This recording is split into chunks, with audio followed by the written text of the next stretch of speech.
Então, uma boa noite para todo mundo que começa a acompanhar aí esse programa, para você que vai assistir depois, tá? Chegando aí pelo link que foi colocado no nosso canal, Sua Paróquia São Geraldo. Nós estamos tentando fazer o canal crescer, e aí surgiu essa ideia da gente ter, às vezes, um bate-papo aqui para ter momentos de formação, discutir temas da atualidade, enfim, nós vamos convidar várias pessoas de várias áreas para vir aqui, para estar conosco, né, e conversarmos um pouco nesse formato que vai ser um bate-papo mesmo, né? E o programa o nome, né, meio, talvez, forte, polêmico, mas é justamente para chamar a atenção mesmo, né? Então, fé se discute sim, né?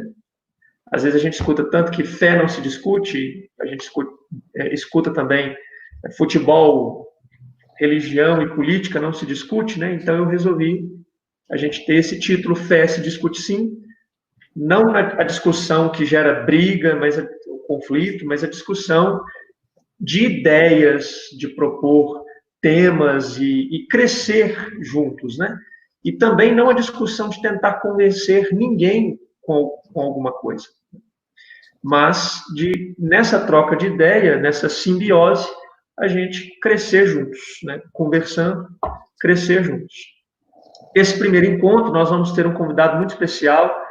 A gente entrou em contato com ele até um pouquinho de última hora, mas ele aceitou de prontidão a fazer esse primeiro momento conosco, né? Então a gente vai falar um pouquinho da situação que nós estamos vivendo e a fé em relação a essa situação.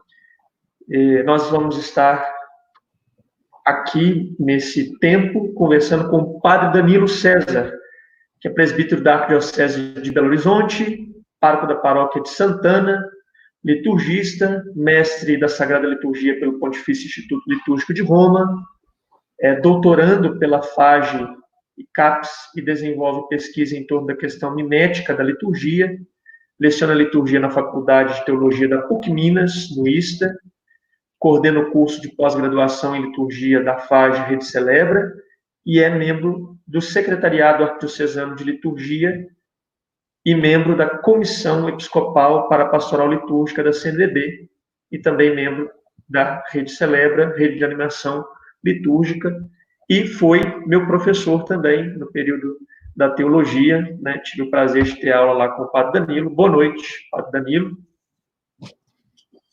Boa noite, Padre Marcos. É um prazer estar aqui com vocês e agradeço desde já o convite para participar desse canal e dessa conversa, de ter, assim, acesso e contato com os paroquianos de São Geraldo, né? São Geraldo, paróquia São Geraldo aqui em Formiga. Um abraço a todos. Muito obrigado por ter aceitado aí o convite, né, e da gente poder ter essa conversa, esse bate-papo aqui e crescer juntos, né, na comunhão, mas também ajudar o nosso povo aí com informações, com conversas, enfim, né, com aquilo que sair de frutos desse bate-papo, né? Eu que agradeço. A apresentação?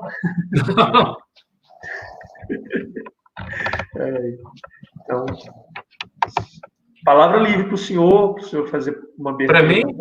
Coisa.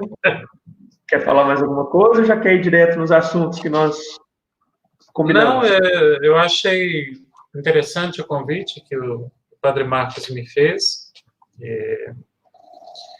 porque eu acho que nesse momento de isolamento social que a gente está vivendo e também em relação à pandemia, né? Eu acho que a fé vem ser para nós um lugar onde a gente pode se sustentar, onde a gente pode se apoiar. E para nós cristãos, a fé é uma coisa vital. Então, conversar sobre a fé é uma oportunidade sempre boa e espero que a conversa ajude e ilumine a quem estiver ouvindo, né? E contribua também para viver esse momento tão exigente, né? Que pesa sobre todos nós. Ótimo, coisa boa. E aí, padre? Fé se discute sim? Eu já falei aqui na introdução, né, que a gente tem sempre essa frase, né, a gente escuta isso muito, né, fé não se discute, né, e aí é provocativo o título mesmo, o senhor mesmo falou isso comigo, né, que é provocativo, que é pesado, às vezes, essa frase, né, mas justamente para provocar que eu quis dar o título a esse espaço, a esse momento que nós vamos ter. O que o senhor acha? Fé se discute sim? Bom, então, naquela nossa conversa preliminar, eu fiz uma observação a respeito do verbo discutir. O verbo discutir, ele pode dar a ideia de briga, de querela, né? De uma discussão mais acalorada, mais quente, né? Quando a gente fala, o fulano discutiu com o Beltrano, né? O pessoal pensa logo que teve uma briga, um bate-boca, né? Eu acho que não é esse o propósito aqui do encontro, dessa conversa, desse momento aqui. E no nosso dia a dia, eu acho que sim, fé se discute nesse sentido, de ser uma boa conversa, uma boa troca, né? A gente pode, conversando com as pessoas, entrando em diálogo com as pessoas, conversar sobre a fé. Uma outra observação que eu fiz para o Padre Marcos é que essa proposição, né, fé se discute, ela vem de uma falsa ideia de que religião, futebol e política não se discute. E aqui a gente tem um problema, quando a gente não discute essas coisas tão importantes, né, que é que são os temas, né, da religião, da política e do futebol. Para o brasileiro, um tema muito importante, né? E pensando um pouco nisso, eu acho que quando a gente não conversa sobre as coisas, a gente perde a oportunidade de crescer, de entender outro ponto de vista, outra visão dos acontecimentos, dos fatos, né? Na filosofia, quando a gente estuda, a gente aprende a importância da alteridade, a importância do outro na nossa vida. Eu sou eu por causa dos outros. Os outros me fazem quem eu sou, né? Eu aprendo a ser eu à medida em que eu me coloco em contato com os demais, com o diferente. Porque nesse contato com o diferente, eu aprendo o que eu sou e o que eu não sou, né? Então, conversar é essencial, porque conversar é uma possibilidade de a gente entrar em contato com essa alteridade. Senão a gente fica num movimento muito fechado, muito, digamos, narcísico, muito egoísta, muito voltado para a gente mesmo, né? Sem poder conversar. Então, por princípio, qualquer tema se discute, qualquer tema se conversa, qualquer tema se dialoga, porque o ser humano é um ser do diálogo.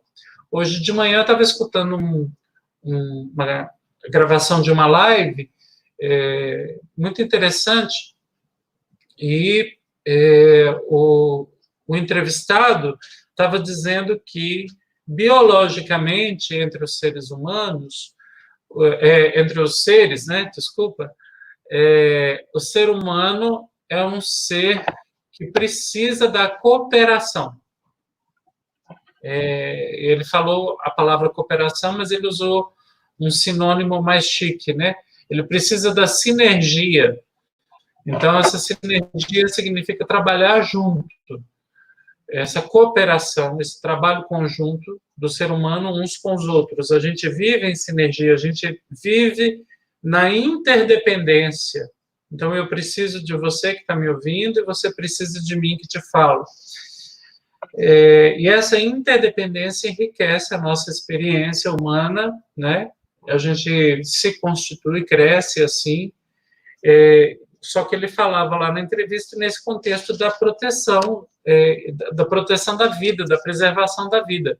O ser humano preserva a vida à medida em que ele coopera, à medida em que ele trabalha junto. Então, eu diria, conversar, discutir, no bom sentido, dialogar, é essencial, pode ajudar, inclusive, a preservar a vida. Nós estamos agora nessa busca frenética pela vacina contra o coronavírus, e nós temos mais de 100 projetos em andamento de vacinas espalhadas pelo mundo inteiro. Imagino que esses cientistas devem estar conversando muito entre si para saber o que cada um descobriu e para, a partir dessas descobertas, eles correrem atrás desse benefício para toda a humanidade. Então, em matéria de religião, de política e de futebol, eu acho bom conversar. Então, por princípio, sim, fé se discute. Ótimo. Então, dá uma boa explicação, um bom parâmetro aí para a gente ter, então, esse programa com esse nome, Fé se discute, sim. Sim. E aí o senhor falou uma coisa bastante interessante já para entrar no tema do nosso encontro hoje, né? O ser humano preserva a vida estando junto e cooperando uns com os outros, né? Nessa sinergia que o senhor disse, né? Na simbiose que eu tinha dito lá na introdução, né? Que é essa troca mesmo de energia, de relação, enfim. Mas e esse momento novo de preservar a vida justamente se isolando, né? É a realidade que nós estamos vivendo atualmente, né? Eu gosto muito das redes sociais, né? E aí, passeando um pouquinho pelo Instagram, eu vi alguém postando essa nova linguagem de hoje, né? O meme, né? Alguém postando um meme que diz assim: hoje acordei 1h da tarde e salvei o mundo. Estou em casa, acordei 1h da tarde e salvei o mundo. O que era até pouco tempo atrás, se alguém diz assim, acordei terça, quarta, quinta-feira, 1h da tarde, todo mundo falaria assim, você é um vagabundo, né? Acordando 1h da tarde. Hoje, parece que mudou um pouco a coisa, né? Então, como é que fica esse fica em casa com isso que o senhor falou, dessa sinergia, dessa cooperação uns com os outros, e esse momento novo que nós estamos vivendo. Então, e aí é uma coisa que eu também, às vezes, fica difícil para mim dizer, né? Porque eu sempre motivo aqui, o pessoal da paróquia sabe, né? Então, as pastorais, os movimentos, as comunidades aqui, eu sempre motivo, gente, a gente tem que ter mais contato com o nosso povo, ir na casa de quem não está vindo à igreja, de ter justamente essa sinergia. E agora eu estou precisando falar justamente o contrário. Não, gente, agora ninguém indo na casa dos outros, todo mundo fica em casa, né? Como que é isso? O que o senhor pensa disso tudo, né? Enfim. Eu vou usar uma palavra que você usou, e eu gostei muito dessa palavra, a palavra simbiose. A palavra simbiose, ela vem da biologia. Significa, os biólogos aí me corrijam, por favor, quando a gente coloca dois seres juntos, um passa a fazer parte da vida do outro. Então, a comunicação entre eles é tão grande que acontece a chamada simbiose. Esse sim, em grego, significa com, né? E a biose, a bio, vida, né? Então, as duas vidas, elas entram em conjunto. Então, um passa a viver a vida do outro, um passa a complementar o outro, né? E sem perder aí o nosso eixo da nossa conversa, que tem a ver com a possibilidade de conversar sobre a fé, eu diria assim, para nós que cremos em Jesus Cristo e buscamos seguir o caminho do Evangelho, o que a gente quer oferecer para o mundo é o que nós temos de melhor, né? A gente não quer oferecer o ódio, a gente não quer oferecer a guerra, a gente não quer oferecer a doença, o contágio, a gente não quer oferecer a morte para o outro, né? Por isso a gente está fechado dentro de casa, porque eu quero dar para o outro o meu melhor. E o melhor que eu posso dar agora para as pessoas é ficar dentro de casa. O melhor que eu posso dar para elas é a saúde. E o que garante a saúde minha e do outro é exatamente esse confinamento, né? A gente está com um inimigo invisível, que é esse vírus corona, a gente está chamando de Covid-19, porque é uma cepa, né, desses vírus aí, que contamina muito rapidamente as pessoas, né? Nós estamos vivendo nessa pandemia. E para a gente frear o contágio, a gente precisa ficar dentro de casa, porque não tem remédio, não tem vacina e não tem leito de hospital. As 3 coisas. A vacina é a mais demorada delas. Nós vamos levar mais de um ano para ter uma vacina acessível à população mundial. Então, essa corrida em torno de uma vacina, ela vai levar muito tempo ainda. E esse muito tempo vai ser rápido, inclusive, né? Mais de um ano vai ser muito rápido, porque a necessidade é urgente.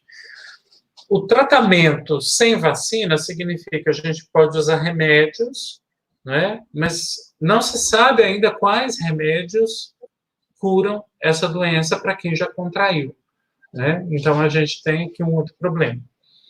E o outro problema são os respiradores, os aparelhos que sustentam a vida da pessoa que entra, então, com um problema respiratório causado por essa doença, porque ela ataca diretamente os pulmões, mas a gente já sabe que ataca o fígado, que ataca o cérebro, que ataca outras partes do corpo.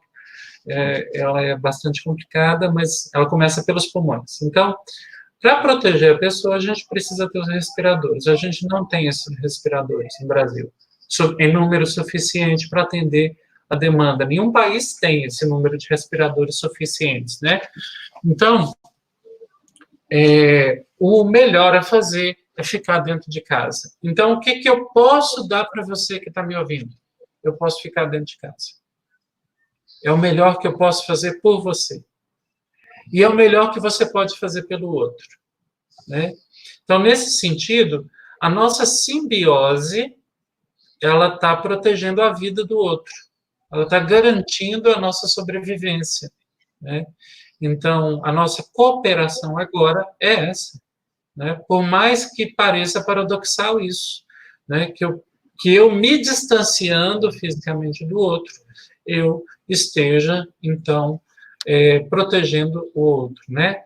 É claro, a gente tem as redes sociais, a gente tem outros meios de comunicação, a telefonia, tem o WhatsApp, tem vários meios aí em que a gente se coloca em contato, mas a gente queria mesmo era abraçar, era dar beijo no rosto, os que podem dar beijo na boca, né, etc., enfim. Então, sair para tomar uma cerveja, comer uma pizza, ir na celebração, ir à missa, rezar junto, fazer tudo o que a gente fazia, mas não dá nesse momento. O melhor que a gente pode oferecer é isso, é esse isolamento. E esse isolamento, ele garante vidas. Esse isolamento, ele preserva. Então, por mais paradoxal que seja, e o paradoxo é isso, é uma aparente contradição, né? Mas ele, na verdade, é uma contradição aparente. Ela, na verdade, ela tem muito sentido, né? Então, esse paradoxo que a gente vive preserva a vida. Atualmente, então, cumprir o mandamento de Jesus de amar a Deus e amar o próximo o amar o próximo agora. O que a gente pode fazer de melhor é ficar em casa. É ficar em casa, não há dúvidas. Eu imagino que vocês aí de uma cidade pequena, como Formiga, em comparação a Belo Horizonte, onde eu moro, vocês têm uma situação mais tranquila, mas a gente não pode se iludir, né? Eu acho que tanto aí quanto aqui, o esforço tem que ser o mesmo, porque ainda que esteja mais tranquilo, vocês não podem deixar chegar a situação que está aqui, né? Então, a gente precisa preservar. E uma das coisas interessantes que aconteceu no Brasil é exatamente isso. Nós começamos bem, fizemos o isolamento, mas agora o pessoal está começando a afrouxar. E isso não vai ser bom, né? Então, nós vamos ter agora um pico muito alto, o surto vai vir como uma onda gigantesca, e a gente vai começar a sentir na pele, infelizmente, porque a gente afrouxou. Só para quem está acompanhando entender, padre, são alguns números que eu vi alguém comentando esses dias em um vídeo. Vamos supor que 10% da população brasileira seja contaminada pela Covid-19. Nós temos 200 milhões de habitantes, dá 2 milhões de pessoas, né? Se 10% desses 10% adquirirem a forma grave da doença, são 200 mil pessoas. E nós temos 44 mil leitos de UTI, que já estão prestes a serem praticamente todos ocupados, né? Então, se 200 mil pessoas pegarem a Covid-19 no seu mais alto grau de gravidade, nós vamos ter, então, menos 44 mil, 166 mil pessoas deixando de ser atendida, passando pela gravidade da doença. É esse o número, só para a gente entender, né? Então, 10% de 200 milhões, 2 milhões, 10% de 2 milhões, 200 mil pessoas. O Brasil não tem atualmente esse número, condições de atender esse número de pessoas. E, na verdade, nenhum país tem. Não é só o Brasil. Talvez o Brasil, às vezes, até um pouco mais grave nessa situação, né? Porque a gente sabe que não tem número de leitos. Mas nenhum país teria condições. Os Estados Unidos não estão com essa condição de atender esse número de pessoas. E é isso que a gente chama de achatamento da curva. O que é? Às vezes essa palavra, essa frase, né, que está sendo repetida diversas vezes, é isso. A gente, com o isolamento social, com cada um ficando em casa, com cada um cumprindo, nesse momento, o mandamento de Jesus de amar o próximo, fazendo isso que está sendo pedido, o que a gente vai conseguir fazer? A gente vai conseguir retardar esse contágio. Então, nós vamos ter 200 mil pessoas precisando do atendimento no SUS? Talvez sim. Mas se a gente se isolar, nós vamos, aos poucos, levando essas pessoas ao Sistema Único de Saúde ou ao hospital mesmo, os particulares, né? Então, é isso que a gente quer. Para atender, suponhamos, então, fazendo a conta dos 44 mil leitos de UTI, né? Então, 200 mil pessoas vão precisar dos 44 mil leitos de UTI. A gente pode, sem o isolamento social, fazer todo mundo ir para o hospital agora, 200 mil pessoas procurando os leitos de UTI, e nós vamos conseguir atender 44 mil e deixar 166 mil sem atendimento, ou nós vamos agora, isso estou criando uma imagem aqui para a gente entender melhor, né? Como a gente está em isolamento social, então nós vamos soltando, digamos assim, aos poucos, né? Agora vai 20 mil, aí 20 mil são atendidos, são curados, vão embora para casa, agora a gente libera mais 20 para ir, né? Claro que isso não é vontade nossa, não é assim que funciona, né?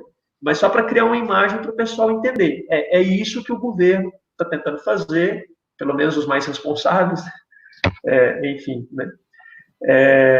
É isso que está tentando se fazer, que a Organização Mundial da Saúde sugere a gente fazer nesse momento, como o senhor disse, não tendo remédio, não tendo vacina, não tendo outro recurso. Então, é isso que a gente tem que fazer nesse momento. E eu acho que é importante pensar nesse nosso isolamento, que, do ponto de vista da fé, isso tem muito sentido, né? Se é o melhor que eu posso fazer por você e por mim, né?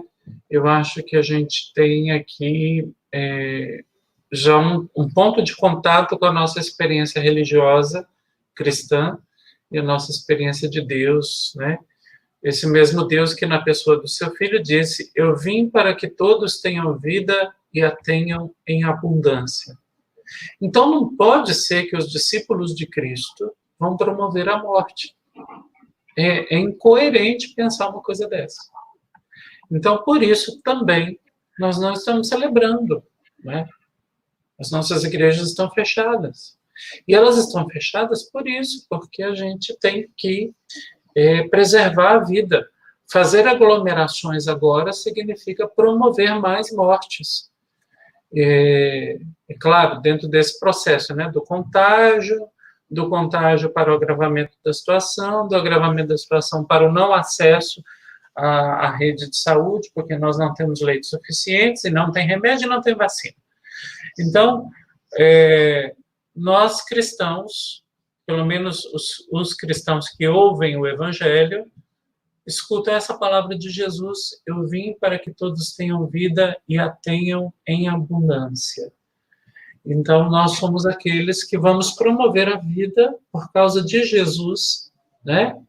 Porque fomos unidos, inseridos nele pelo nosso batismo, então a gente não quer promover a morte, né?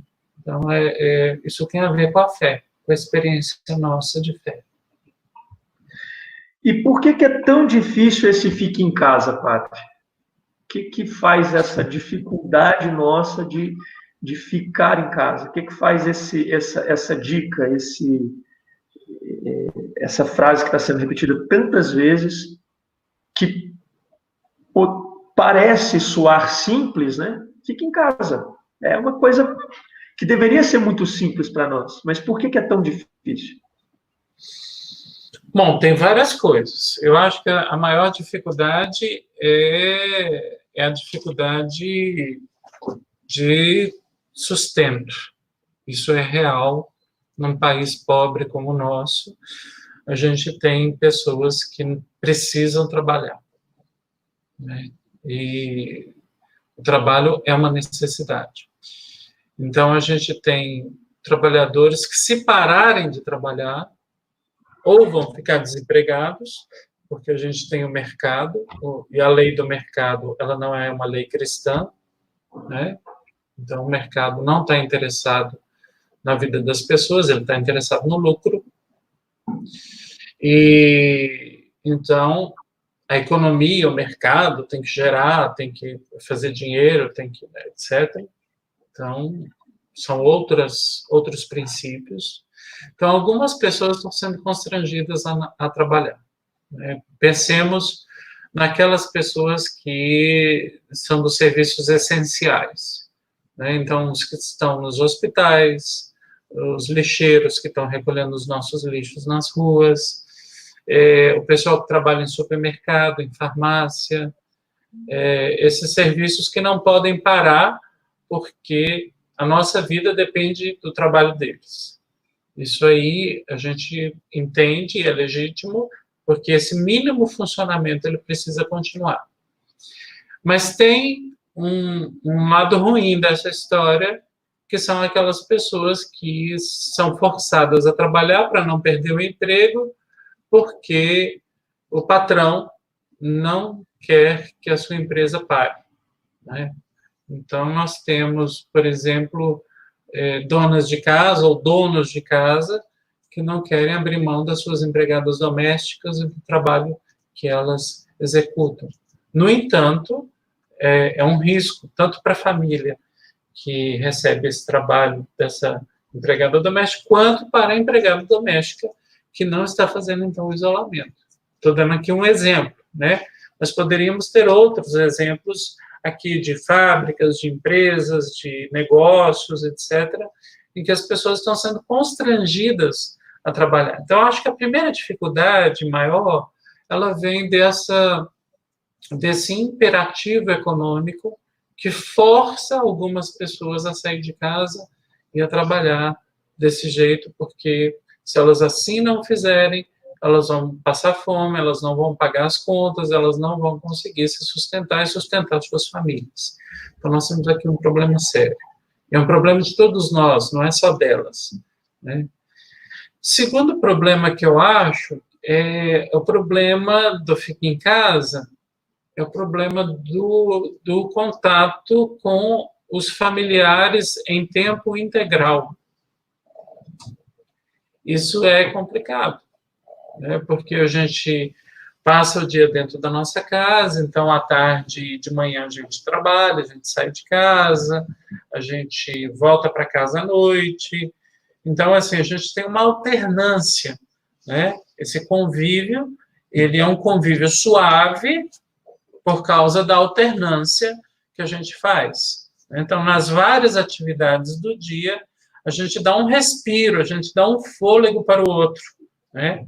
O outro precisa de um certo distanciamento, né, para ter fôlego, para aguentar, porque essa coisa muito de perto o tempo todo, ela chega num limite complicado.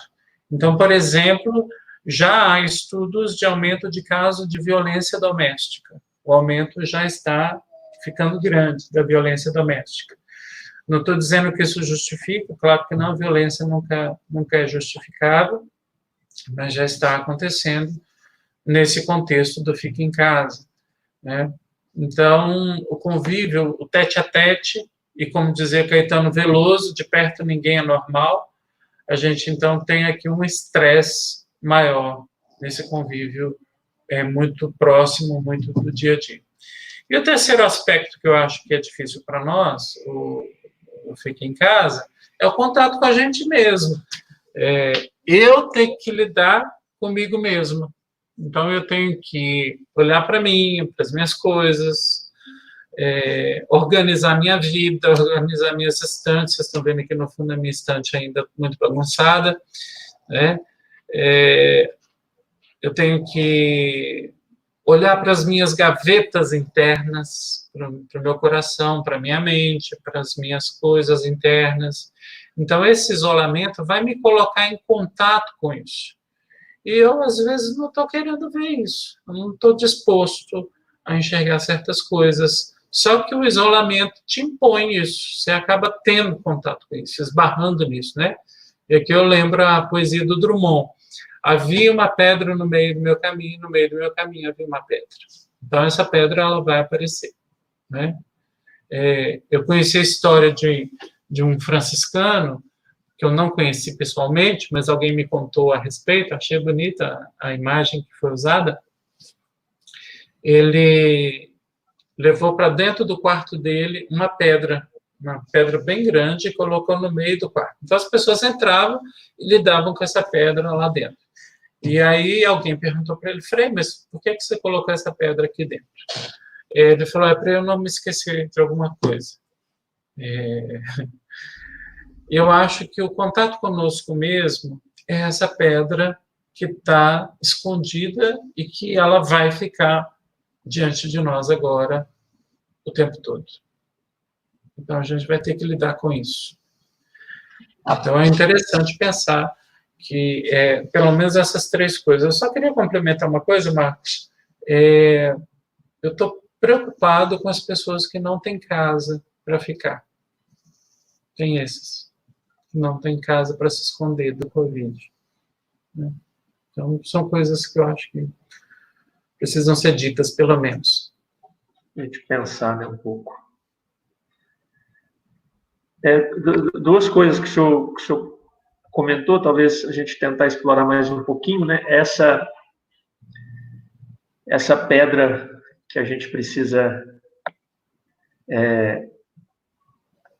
ou vamos ser obrigados ou precisamos desvelar, né? Que surge aí por causa desse fica em casa, desse tempo maior para lidar conosco mesmo, né? E com os nossos pensamentos. A gente não tem acaba que o homework não tem o contato com os outros colegas de trabalho, então acaba sobrando um pouco mais de tempo para a gente estar com a gente mesmo. Enfim, mudou tudo, né? Mudou tudo. Uhum. E aí, essa pedra, ela pode se tornar útil, como aqui na porta do meu quarto, eu tenho uma pequena pedra que uma senhora lá de Capitólio fez um artesanato com ela se transformou em tipo uma pintura, né? Tipo não, uma pintura que ela fez, e eu coloco ela como peso para a porta não bater, né? Então, existe uma utilidade para a pedra que está ali no quarto, né? Ela pode se transformar sendo moldada num degrau, ela pode se transformar até num enfeite, né? Quantas vezes a gente vai nas casas, e talvez as casas aí de pessoas que têm um poder aquisitivo, que tem pedras belíssimas dentro de casa, né? Mas que foram moldadas, né? Que foram trabalhadas, né? E não trabalhadas, e não pintadas, tiradas do seu estado bruto, essa pedra pode ser uma pedra feia, essa pedra pode ser uma pedra que entra no sapato da gente, que incomoda, né? Então, eu acho que é o momento, às vezes, de não fugir de si mesmo e de pegar essa pedra e ver o que dá para fazer com essa pedra que todos nós temos, não é? Ela só não estava revelada por causa da correria do dia a dia, do ritmo frenético que a gente estava. Agora que a gente teve que, além de pôr o pé no freio, puxar o freio de mão, não foi só pôr o pé no freio, né? A gente teve que puxar o freio de mão, nós estamos completamente parados nesse sentido, assim, de que, comparado com a vida que a gente estava levando até então, então, agora só nos resta a olhar aquela pedra e pensar o que fazer.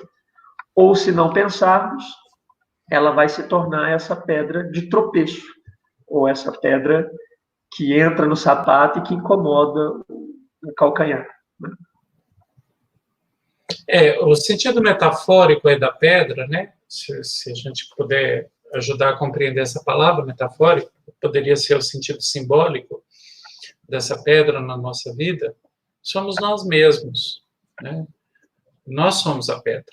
A gente tem que dar conta de si, né? E às vezes a gente tropeça em si mesmo. A gente não dá conta de si mesmo. Então esse isolamento me coloca em contato com isso, né? Essa pedra no sapato, né? Quem já andou com um sapato com uma pedra sabe o incômodo que é, né? A gente caminhar com uma pedra no sapato. A questão é assumir a pedra, assumir, colocá-la dentro do quarto, como fez aquele frade, e dizer, não, eu preciso me lembrar de alguma coisa aqui. Sei lá o que ele queria lembrar, talvez quisesse lembrar que ele era um homem de Deus, um homem consagrado, né? Ou lembrar de Deus, ou lembrar da vida de oração que ele tinha que assumir mais intensamente, ou lembrar de ser pecador, ou lembrar das falhas dele, dos problemas dele, não sei o que ele estava usando ali, a metáfora estava sendo usada com qual propósito, não sei. Mas cada um tem aí a sua pedra, tem o seu propósito, tem o seu, né? O Padre Marcos ampliou aí para nós a questão da pedra de enfeite, que alguém pintou e decorou para ele, e ele colocou para manter a porta aberta, para a porta não bater, para ela não ser movida pelo vento e bater, né? Se essa pedra, que nós estamos usando aqui como metáfora, se assumi-la for para deixar suas portas e janelas abertas, né? Eu acho que vai ser legal, né? Então, aquilo que pode ser um incômodo pode se tornar uma coisa bonita, pode se tornar uma possibilidade. Então, esse lidar conosco mesmos,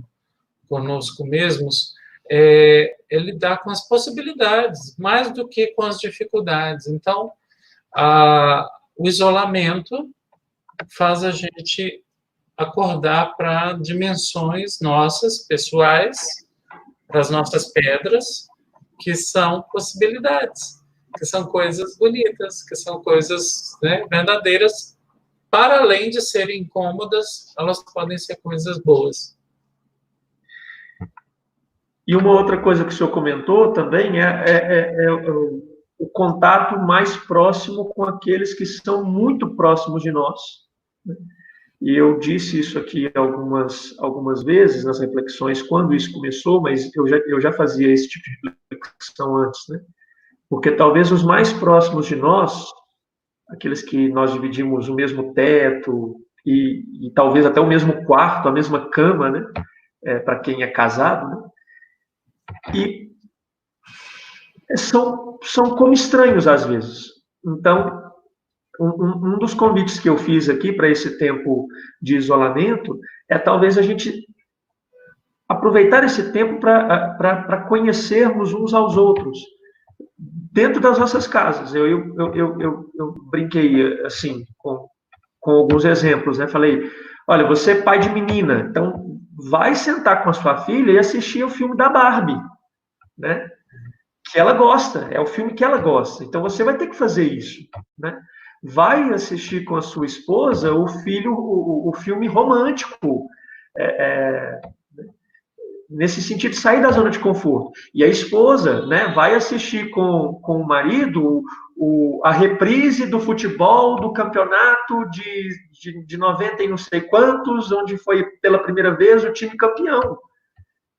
Então, às vezes vai ser um pouco desafiador esse momento de estar com os nossos, juntos, né, tendo esse mais tempo, sem ter aquele momento da fuga para o trabalho, né, dos momentos de escapulir, né, e aí aproveitar esse tempo para isso, para intensificar as relações com aqueles que são os nossos. Sim. Eu diria também para aceitar o que o outro tem para nos dar, né? Nesses tempos agora de Covid, a minha mãe, que não mora comigo, ela mora num bairro distante aqui do meu bairro, no outro lado da cidade, ela está cuidando de mim. Então, ela está sempre fazendo alguma coisa, uma rosca, um pão de queijo, umas panquecas, para eu ter o que comer em casa, né? Preocupação de mãe. Claro que eu vou no supermercado, compro as minhas coisas, não está faltando nada em casa, mas ela quer cuidar de mim, como mãe, né? E ela e a minha irmã estão fazendo, então, coisas assim para comercializar, vender e tal, e então, de vez em quando, ela me manda algumas coisas. E elas fizeram, recentemente, um cuscuz paulista, não sei se vocês conhecem esse prato, que é delicioso, eu gosto muito. Só que elas colocaram pimentão e cebola. Eu detesto pimentão e cebola. E elas mandaram o cuscuz paulista para mim, cheio de pimentão e cebola. E aí eu comi o cuscuz paulista com pimentão e cebola, porque era o que elas tinham para me dar, né? Então, o Covid, quando nos coloca em isolamento social e nos coloca num contato mais próximo com o outro, ele nos leva também a pensar hoje o que o outro tem para me oferecer. O que o outro tem para me oferecer pode não me ser tão agradável a princípio, né? Mas é o que ele tem de melhor, é o que ele pode fazer agora. Então, o cristão, ele está atento a isso também, ele tem essa sensibilidade, né? Eu estou convivendo com esse outro aqui, que está o dia a dia comigo, que está, né, na mesma casa, trombando pelos corredores, etc. O que ele está podendo me dar, o que ela está podendo me dar agora é isso, né? É o melhor, ele está tentando fazer o melhor. E esse melhor não é o que me agrada, mas é o que eu posso receber agora, né? E não é que o cuscuz paulista estava gostoso, apesar do pimentão e da cebola. Então, assim, eu diria, o que a gente tem de melhor para oferecer para o outro e o que o outro está me oferecendo que eu posso receber? Porque tem esse movimento também, aprender a receber, aprender a acolher o outro com o que ele tem, né? Com o que ele pode. Receber aquilo que ele tem para oferecer, não é aquilo que a gente quer, mas aquilo que ele pode, que ele tem condições de oferecer. E como que a nossa fé, como que a nossa religião nos ajuda a passar por esse momento? Bom, pode nos ajudar. É o tema, né, da nossa fé, da nossa experiência aí de Deus. O Padre Marcos me apresentou, ele sabe, eu fui professor dele de liturgia, e eu sou liturgista, eu sou formado em liturgia, né? Acho que um dos desafios que eu acho que o Covid nos propõe agora é de como viver a nossa fé em casa, porque a gente saía de casa e ia para a igreja. Na igreja a gente encontrava com um monte de gente que a gente não via durante a semana, mas encontra ao domingo, ou encontra numa reunião na terça-feira à noite, ou na quinta-feira, ou na quarta-feira. E aí essa pessoa conhece aí uma pontinha do iceberg que sou eu, né? Que a outra parte fica submersa nessa vivência doméstica, né? Então, a fé agora está sendo desafiada a ir para essa parte submersa, né? As expressões da fé são chamadas ao convívio aí com essa parte que às vezes a gente deixou um pouco adormecida. Então, uma das coisas que eu acho que é o desafio, você não perguntou pelo desafio, você perguntou como é que a fé pode ajudar, mas eu estou indo pelo lado do desafio primeiro, é a gente abrir-se para a possibilidade da igreja doméstica. A igreja doméstica é um lado adormecido da nossa fé. Então, o Covid e a pandemia e o isolamento social está fazendo a gente rezar mais dentro de casa, está fazendo a gente celebrar dentro de casa. Aqui eu não estou falando de assistir missa pela TV, não é isso. Mas eu estou falando de celebrar mesmo dentro de casa, e não necessariamente a missa, porque nem todo mundo tem um padre à disposição dentro de casa, né? Então, o que nós podemos celebrar dentro de casa, como povo sacerdotal, como cristãos, né? E, além disso, a fé nos convida a testemunhar, a manter essa essência do Evangelho nos nossos atos, no nosso dia a dia, na nossa vida cristã, etc. Bom, isso tudo, esse desafio grande, ele resulta para nós em benefícios, claro, né? Evidentemente que a minha esperança e a minha confiança em Deus aumenta se eu rezo, né? A oração pode nos ajudar aqui a encontrar a fonte da confiança, a fonte da esperança que vem de Deus. Então, a oração é um caminho, né, dessa experiência da fé. Outra coisa bonita que pode acontecer é o celebrar dentro de casa. A gente começar, pela celebração, a perceber que Cristo está nas nossas casas. Ele é o nosso doce hóspede, como diz uma das orações da igreja. Então, que ele venha ficar como hóspede em nossa casa, que a gente descubra ele aqui, comigo, dentro da minha casa. Minha casa é um templo, é uma igreja doméstica. Uma vez, Santa Teresa d'Ávila foi interrogada por uma freira que queria ficar só rezando. E essa freira, me parece, eu li isso uma vez, ela falou que a vocação dela era de oração, de ficar rezando, então que ela não tinha vocação para a cozinha, ela não tinha vocação para a limpeza, ela não tinha vocação para serviços domésticos, que a vocação dela era a oração. E aí Santa Teresa d'Ávila responde para ela o seguinte: olha, você vai para a cozinha sim. Você vai para a cozinha porque Deus está entre as panelas. Eu achei fantástica essa frase de Santa Teresa. Deus está entre as panelas, né? Então, essa capacidade de descobrir Deus no nosso dia a dia. Então, a fé, nesse momento do Covid, nesse momento da pandemia, nesse momento do isolamento social, ela está sendo desafiada à feliz descoberta de que Deus está aqui, comigo, né?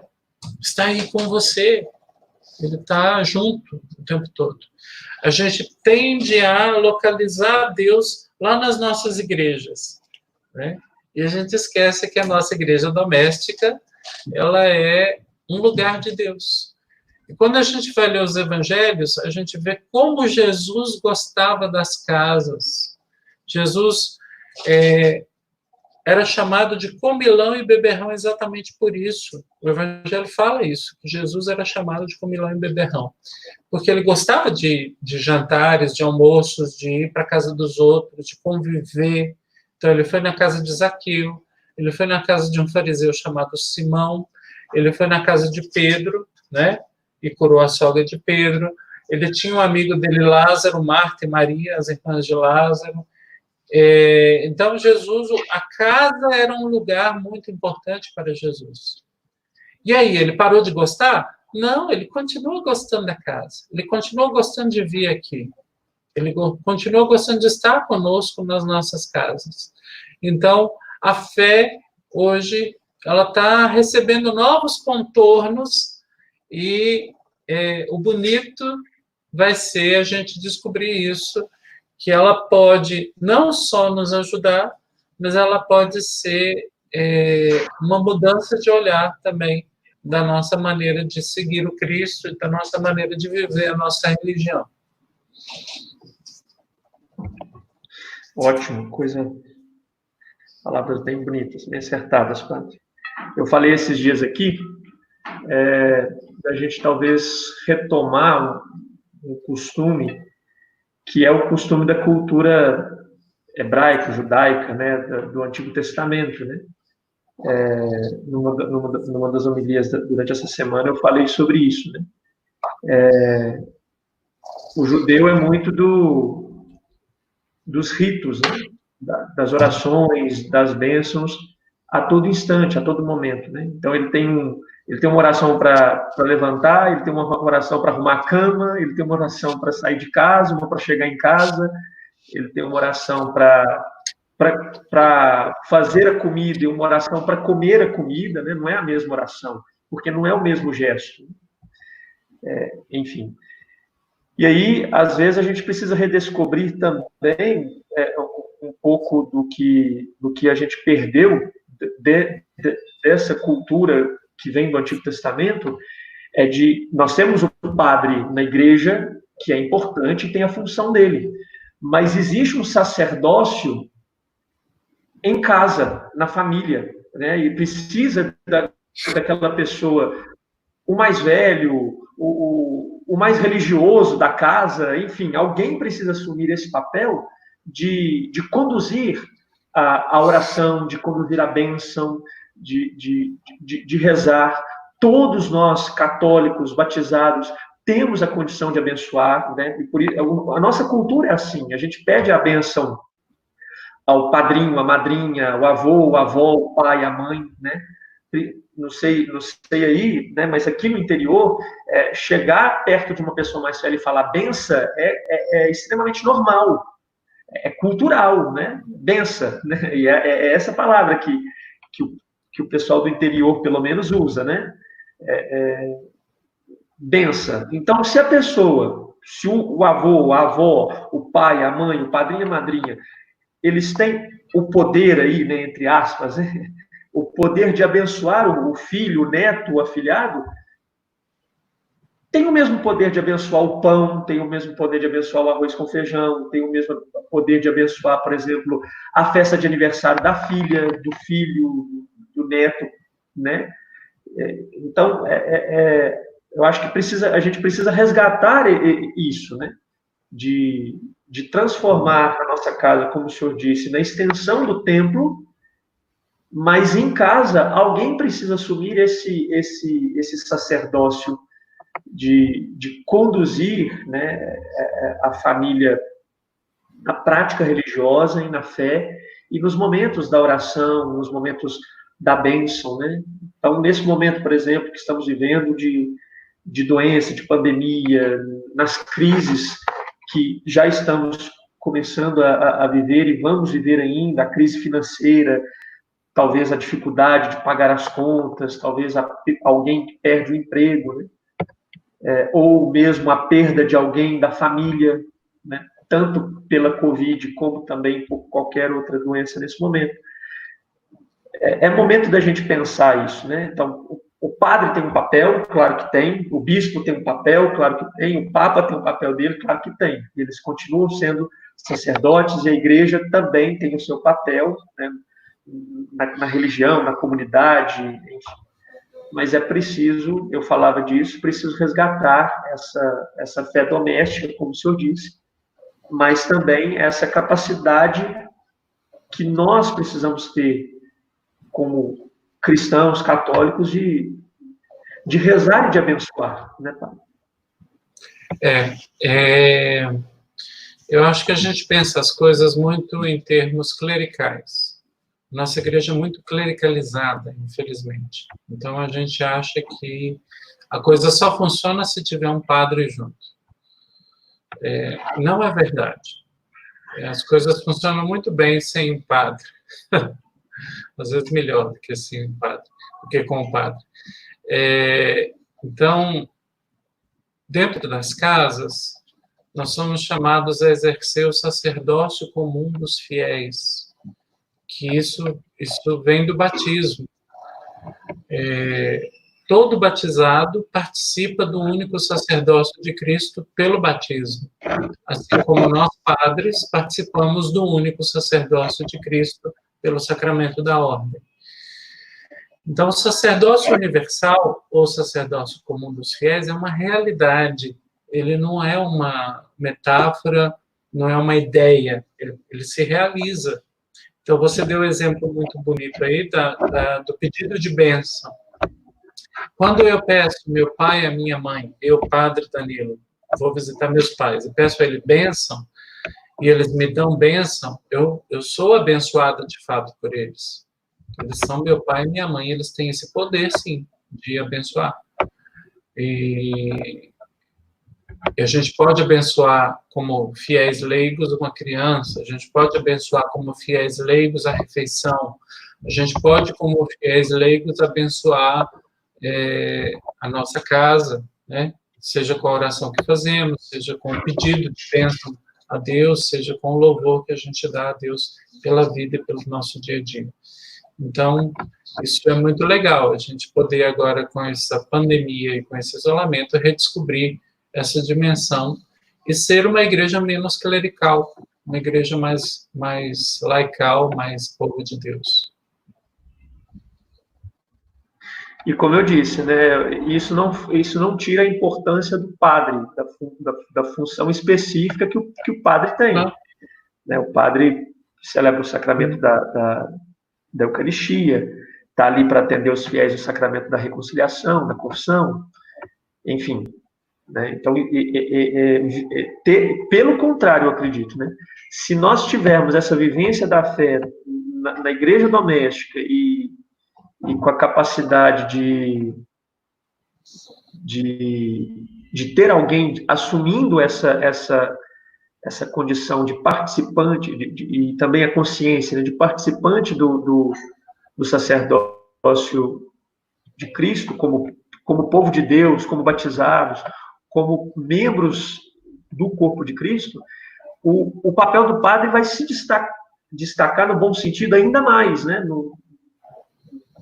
percebendo-nos cada um com o seu dom e exercendo a sua vocação específica na comunidade que é chamada a viver.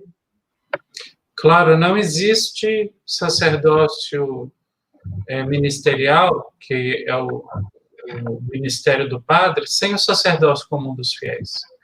O catecismo da Igreja Católica orienta assim, quando ele vai falar do sacramento da ordem, que é o sacramento que faz o padre, né, ele fala primeiro do batismo e da crisma.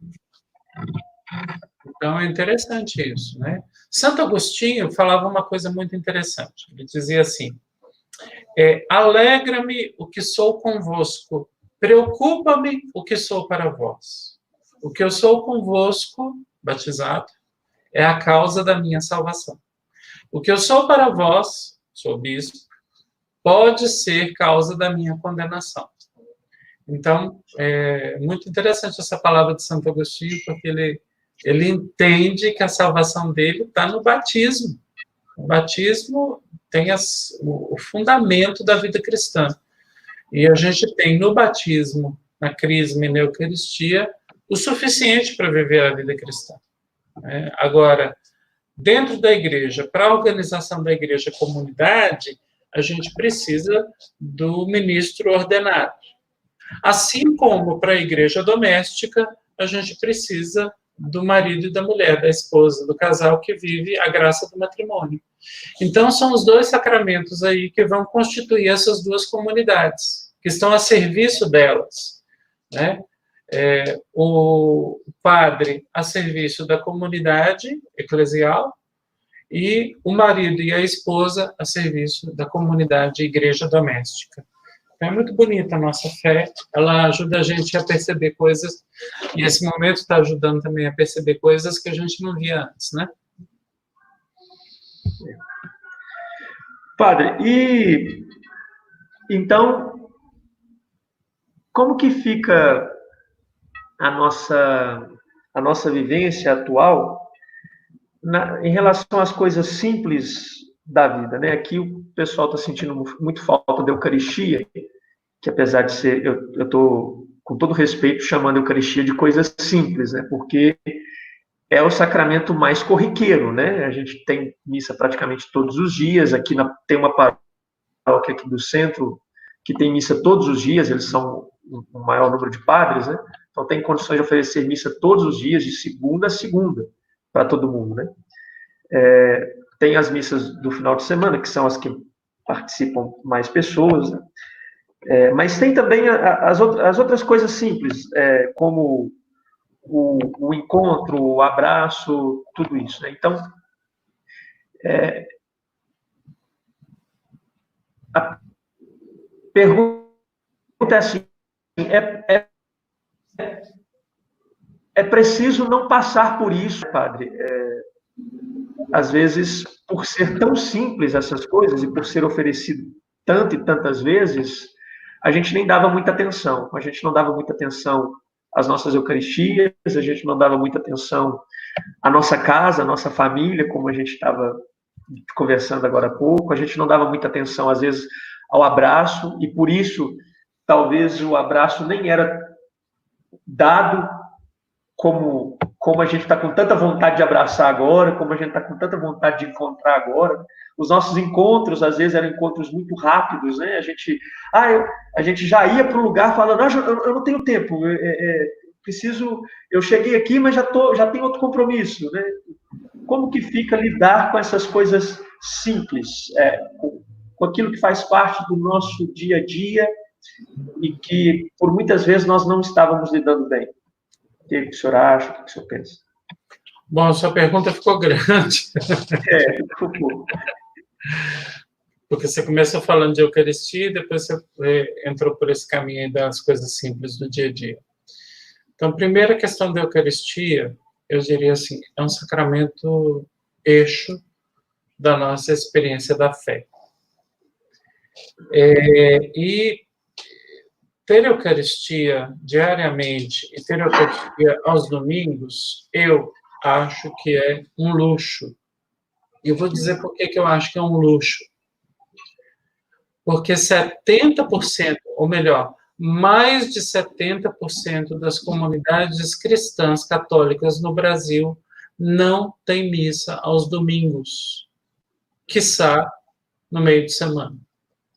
Uma vez ou outra por mês, ou uma vez por ano. Então, a maioria dos cristãos católicos no Brasil vivem sem missa aos domingos. E a maioria esmagadora, é 70%. Então, falar agora de falta de Eucaristia é uma pouca vergonha. Me desculpa, mas eu não tenho outra palavra para isso, não. Porque já tem 70% das nossas comunidades católicas que estão vivendo isso há muito tempo antes de nós, antes do Covid. que estão sem missa antes de ter Covid e antes de ter pandemia. Né? Isso era o dia a dia delas. Né?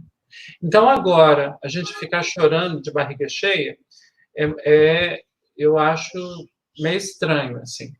É claro que nós sentimos falta da missa, é claro que nós sentimos falta da Eucaristia, esse sentir falta é legítimo, mas a situação da pandemia, a situação do Covid, a situação do isolamento está nos colocando em comunhão, em contato, em simbiose com a situação desses 70% de comunidades cristãs que não têm Eucaristia aos domingos. E não só leva a gente a valorizar o que a gente tem, no sentido de perceber a importância da missa na nossa vida. A Eucaristia para nós é realmente muito importante, vai continuar sendo ainda mais depois dessa pandemia, mas nos coloca em contato com essa outra realidade que a gente ignorava e deixava para lá. Tem irmãos nossos que não têm Eucaristia aos domingos, e eles vivem a maior parte do tempo assim, e é a maioria. Nós somos a minoria, nós que temos Eucaristia todos os dias, ou aos domingos, nós somos a minoria.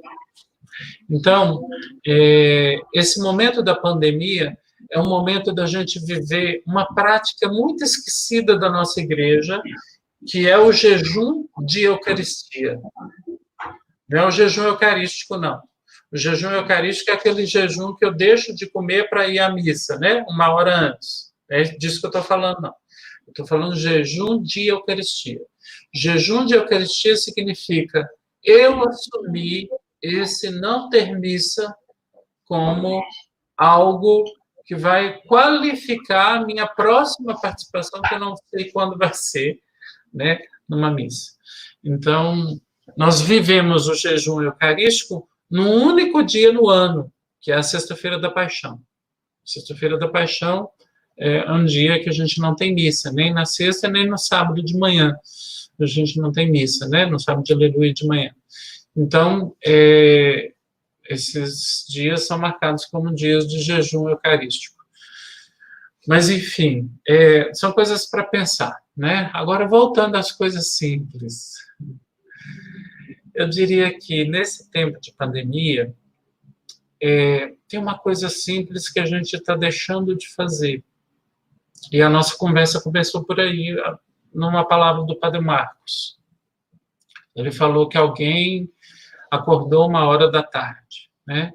A pergunta é, nesse tempo de pandemia, a gente está se permitindo descansar? A gente está se permitindo não fazer nada por algum momento? Né?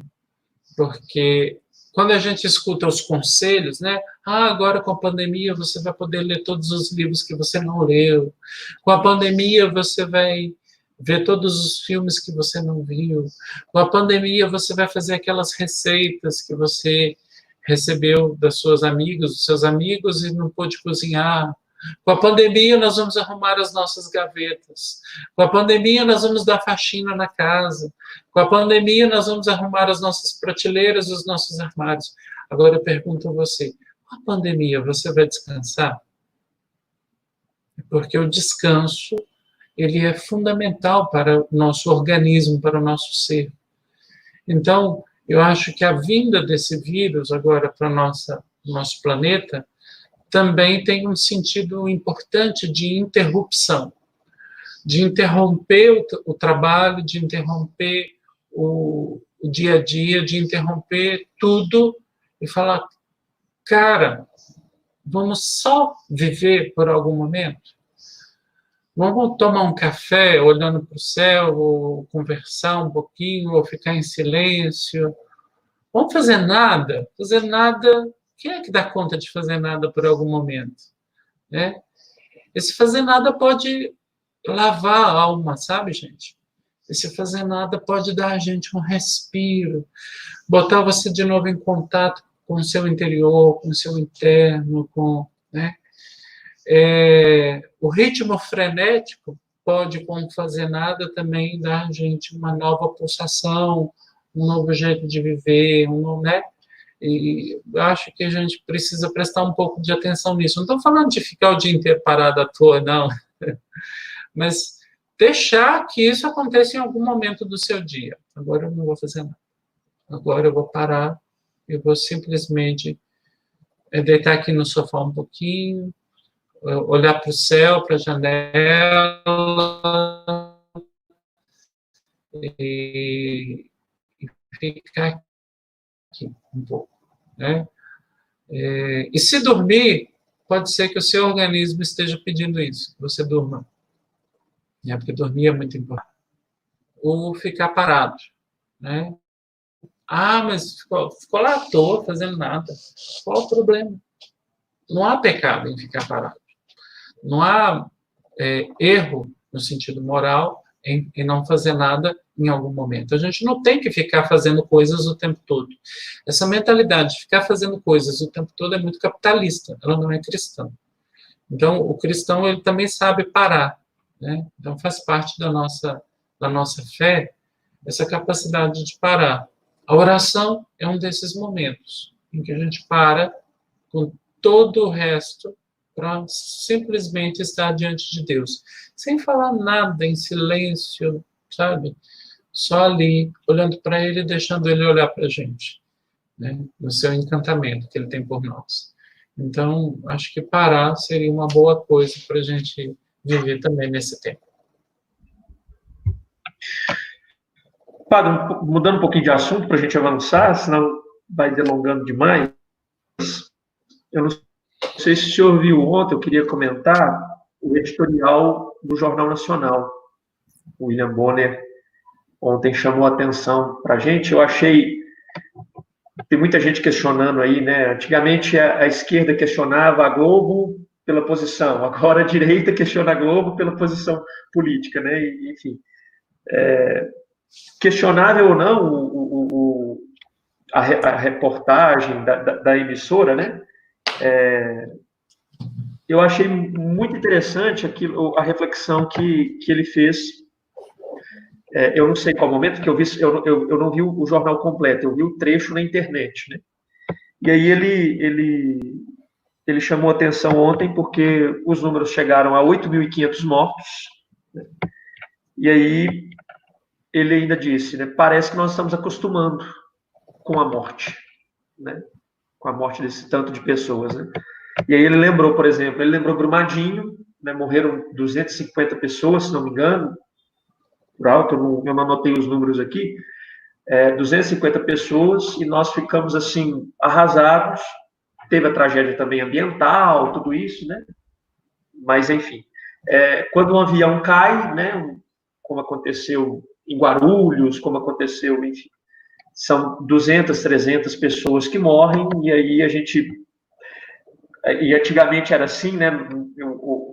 Hoje eu assisto muito pouco televisão, então não sei, né? Mas antigamente tocava aquele plantão da Globo, né? Que todo mundo conhece, né? Porque a televisão ficava ligada, às vezes a gente nem estava muito perto da televisão, mas a hora que começava aquela música, corria todo mundo para ver a televisão para saber qual que era a notícia bomba que ia trazer, né? Aquela música mexia até nesse sentido com a gente, assim, né? E aí ele fala disso, nós estamos acostumando com a morte, para nós tá normal, nós estamos banalizando, né? Então, e aí eu pensei direto, assim, como eu disse, apesar de todos os questionamentos, a reflexão que ele fez ontem é uma reflexão cristã, né? É tudo o que Jesus talvez refletiria e reflete até no Evangelho, né? Então, o que o senhor disse, né? Jesus se preocupa com a vida de todos e a vida de cada um, e promete vida em abundância. Então, o que está acontecendo conosco, como sociedade, como país, como cristãos católicos? É hora da gente fazer o nosso meia-culpa também, né? Por que 8.500 mortes para nós não está soando como algo de se preocupar, de chorar, enfim, por que isso não está mexendo? O que está acontecendo conosco? Bom, tem várias coisas aí. A primeira delas, eu não vi a reportagem, porque eu já fiz uma opção há mais ou menos uns 5 anos de não assistir mais a Rede Globo. Então, eu não quero mais ligar esse canal.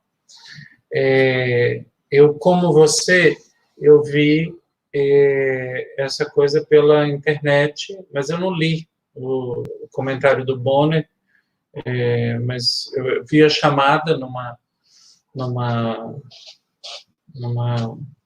página da internet e não quis ver, ou não estava com tempo, não sei o que é. Enfim. E a pergunta procede, né? Será que nós estamos acostumados com a morte? Quer dizer, banalizamos a morte. A nossa indiferença com a dor e o sofrimento alheio, né? Desde que não seja eu, desde que não seja um parente meu, pouco me interessa se está morrendo ou não, né? A frase, e daí? É a pior coisa que a gente pode ouvir nesse momento, né? E ela veio do senhor excelentíssimo presidente da República. E eu acho uma lástima a gente ter que, nesse momento de tanto medo, a gente ter que escutar uma coisa dessa, né? Então, a banalização da morte, a banalização do mal, ela já vem sendo refletida já há muito tempo pela humanidade, pela filosofia, etc. Tem uma filósofa antiga chamada Hannah Arendt, e ela refletiu sobre a banalização do mal. Ela foi acusada de ser nazista, mas, na verdade, a reflexão dela ia contra o nazismo. E o problema do nazismo, na época, né, que essa tragédia aconteceu, foi exatamente a banalização do mal, a banalização da morte, né? Enquanto eram os judeus morrendo no campo de concentração, eu não tinha nada com isso, eu não sou judeu, eu não tenho problema com isso, então não me toca.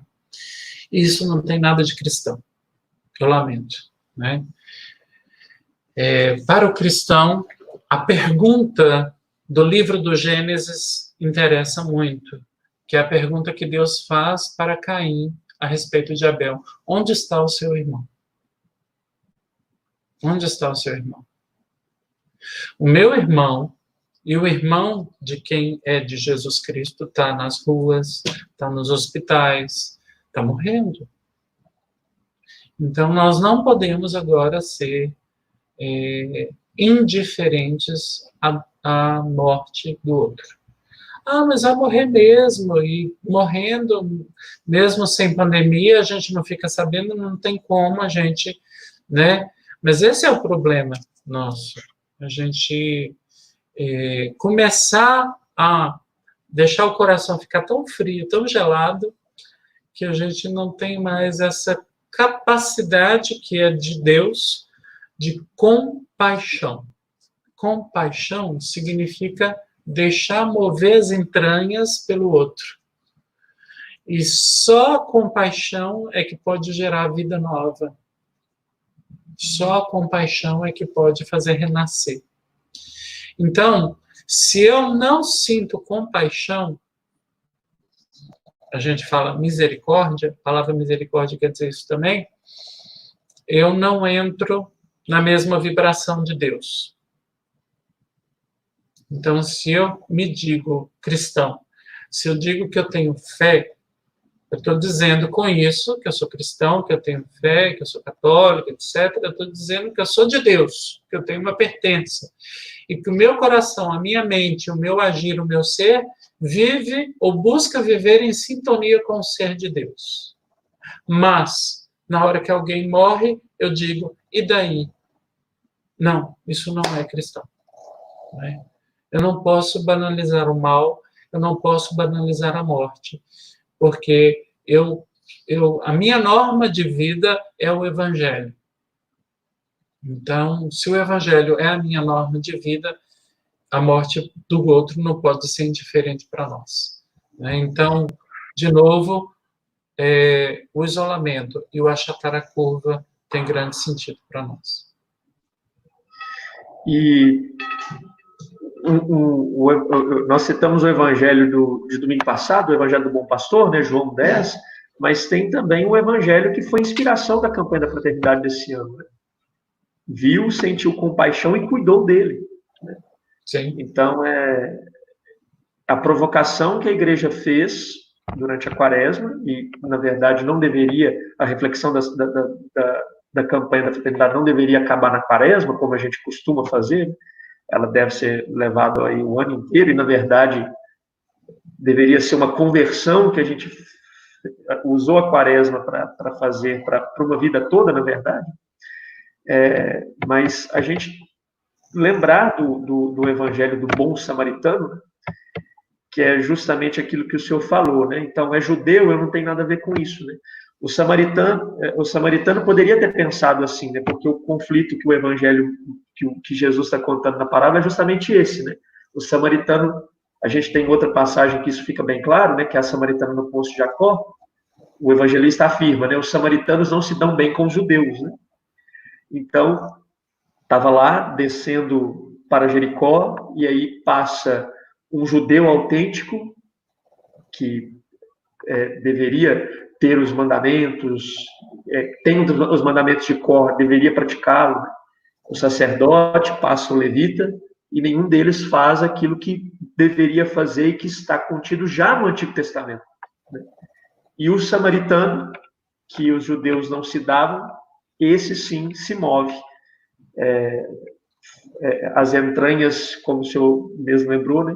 As entranhas não permitem que ele fique quieto e ele vai em direção ao outro. Né? Falta muito em nós.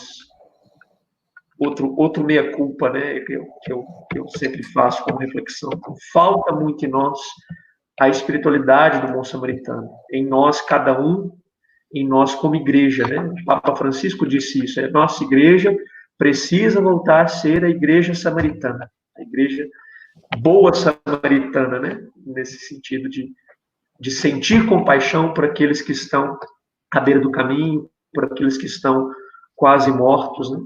E aí, agora, nesse momento, pelas mortes que estão acontecendo e pelas famílias, que quando perdem um ente querido, ficam como quase mortos. Né?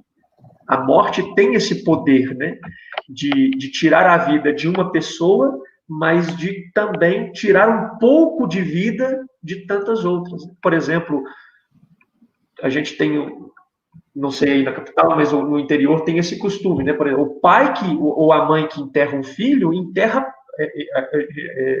se fala isso aqui, né?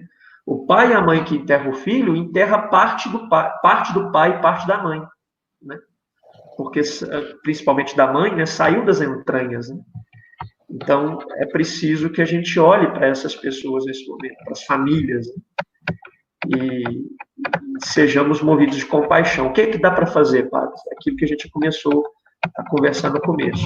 A única coisa que dá para fazer nesse momento é preservar a nossa saúde e a saúde daqueles que estão mais próximos de nós, e a saúde também daqueles que a gente entra em contato pouco, mas que se a gente sair de casa, vão ser próximos, nesse sentido, de que a gente vai ficar muito próximo e correndo o risco de transmitir essa doença para idosos, para quem tem doenças de comorbidade, né, que são o grupo de risco. Né?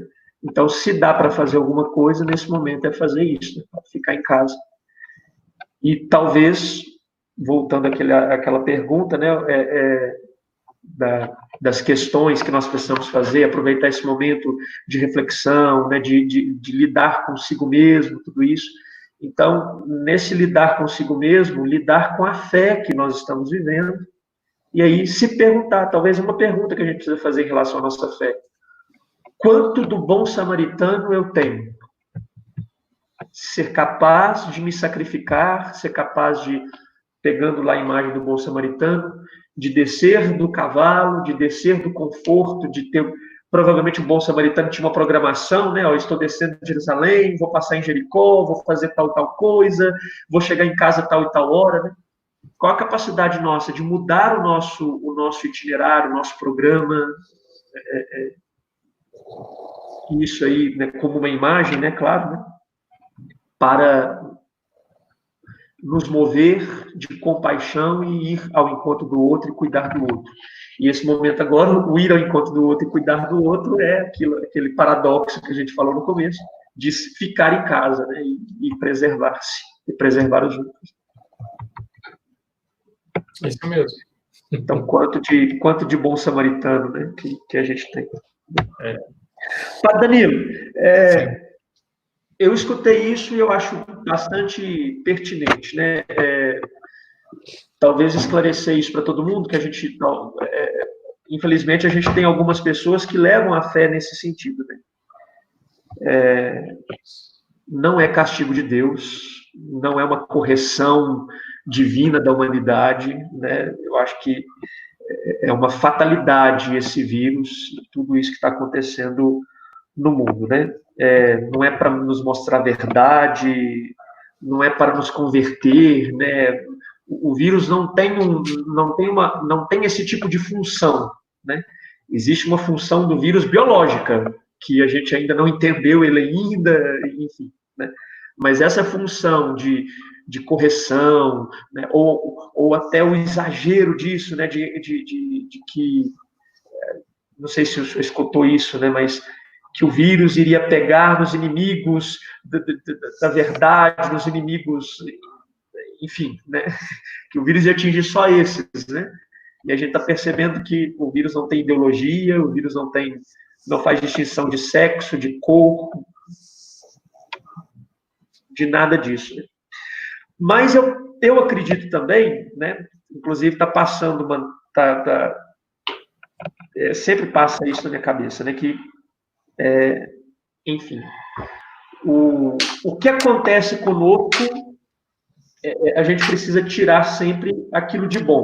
Então, do que é bom, é fácil de fazer isso, mas do que é ruim, nem sempre é fácil de tirar algo bom, mas a gente precisa de algo de bom. E eu acredito muito que a nossa fé vai nesse caminho, né? Então, Deus conseguiu tirar da morte de Jesus a nossa salvação, a nossa vida. Né?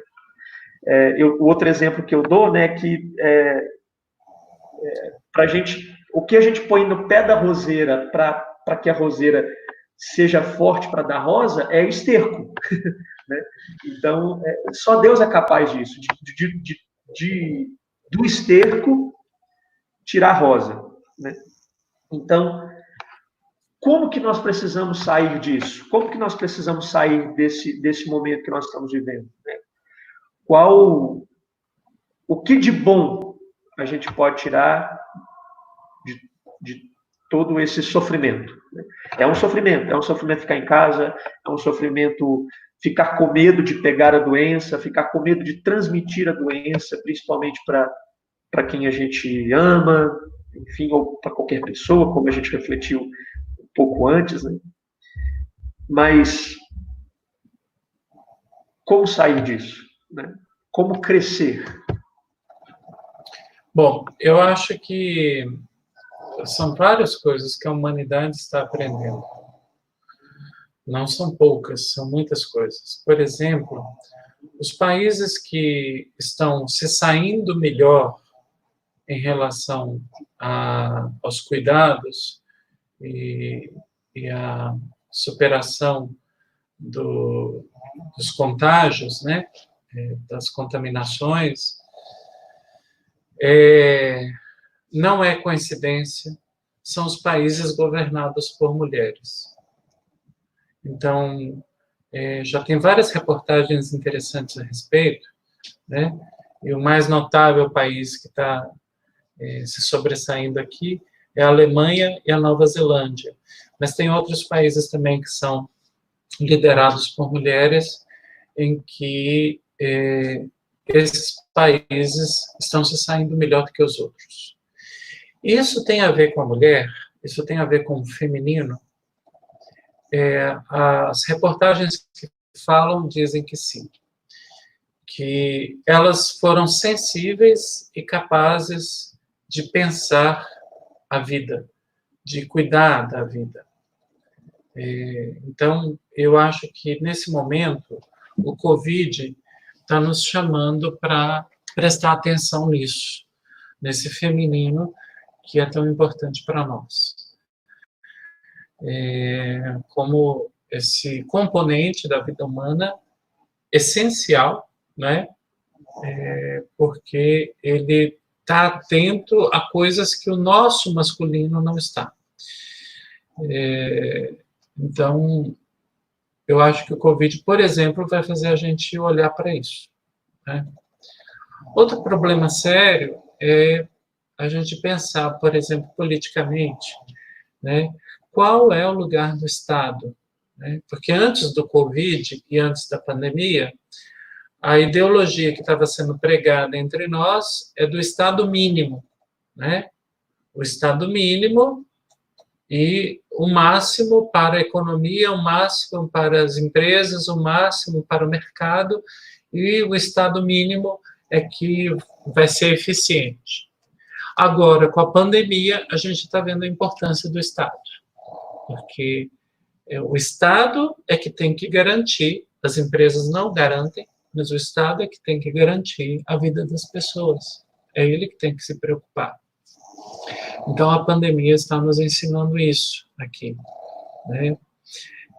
Você falou que a pandemia não tem cor, não tem raça, não tem sexo, não tem nação, não tem cultura. O vírus pega quem ele quer, né? Então, essas fronteiras estão sendo superadas. Enquanto você falava, eu me lembrei aqui do caso do rabino em Israel, que foi a público dizer que o vírus corona veio para matar as pessoas homossexuais. E uma semana depois ele estava contaminado. É curioso, né? Então, assim, é porque não tem isso, não é de Deus, não é uma praga de Deus. E não é um castigo o vírus. O vírus tem a ver com o que o ser humano está fazendo, com a poluição, tem a ver com a destruição da natureza, tem a ver com o desequilíbrio ecológico. Então, eu acho que está na hora da humanidade repensar determinados caminhos, né, que estão nos conduzindo a isso, né? A previsão dos biólogos entendidos é que isso vai durar mais ou menos uns 2 anos, que nós vamos ter ondas sucessivas de contágios e de pandemias e de isolamento social para frear, para evitar tudo isso, a morte, né, no fundo. Mas o que a gente tem que pensar agora é o que está causando isso. E não dá para colocar essa conta na culpa da China. Não. Os pesquisadores também, é bom a gente confiar na ciência, porque quem está falando alguma coisa com lucidez agora são cientistas, né? Eles sabem, pela cepa do vírus, que não é um vírus fabricado. Não é um vírus fabricado. Não foi uma armação política e econômica da China. Essa culpa a gente não pode ser ingênuo de pensar assim. Então, meus irmãos e irmãs, eu diria assim, está na hora da gente colocar as barbas de molho, e dizer o que a humanidade está fazendo com o planeta, o que a humanidade está fazendo com a vida, o que a humanidade está fazendo com as outras criaturas, né? Nós estamos destruindo tudo. E isso tem uma resposta. O Covid é uma resposta, né? Então, acho que está na hora da gente pensar tudo isso. É uma grande oportunidade para além da tragédia. A tragédia existe, ela não é agradável, a gente está sofrendo, mas esse sofrimento está abrindo na porta, que é importante a gente passar por ela, que é uma grande conversão, uma grande revisão agora, né, que nós precisamos fazer. Então, eu acho que como pessoas religiosas que somos, como pessoas de fé, nós temos que puxar para essa direção, ajudar a humanidade a entender que não está bom, não está bom. A gente precisa mudar a rota, mudar o rumo, né? A gente chama isso de conversão, né? Mas é uma conversão profunda, de estrutura, né? Então, tem muita coisa para aprender, muita coisa nova, muita coisa que a gente não estava prestando atenção e que agora a pandemia dá lugar, né? A pandemia dá destaque para essas coisas agora. Então, eu diria, é um momento muito fecundo.